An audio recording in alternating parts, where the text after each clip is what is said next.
Today, the 11th of November, is the anniversary of the end of the First World War, which we commemorated last Sunday as best we could, given the restrictions we're under at the moment.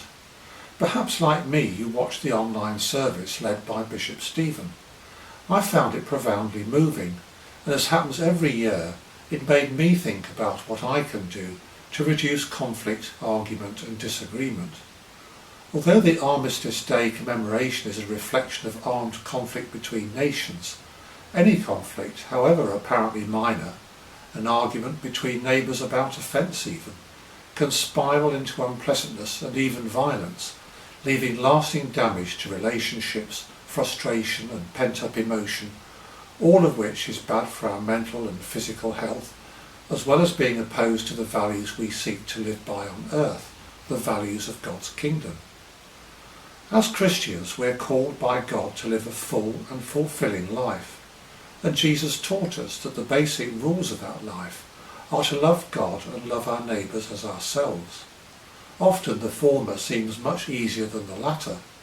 God is not visible in front of us.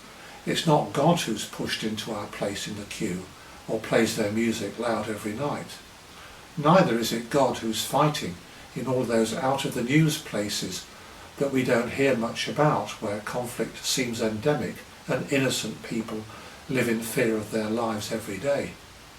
Conflict of any kind cannot be part of God's intentions for us, and when we read of religious conflict in the past, we realise that it was the corrupt vision of humans, perhaps mistaken, perhaps perverting God's message for their own ends, that lay behind those sad events. If you've been following the daily prayer cycle, you will have started to read the book of Revelation, which we're working through over the next few weeks in morning prayer. Although much of this final book of the Bible seems obscure and strange, its basic message is simple. After the present age of violence and suffering, evil will be overthrown and peace will reign. That is what we are to look forward to, but at the same time it's also something we have to work towards if it is to come about.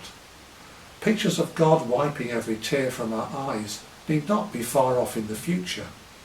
As we're God's people here and now, we can try to make this image real in our daily lives, loving our enemies and seeking peace and reconciliation with those who seem opposed to us.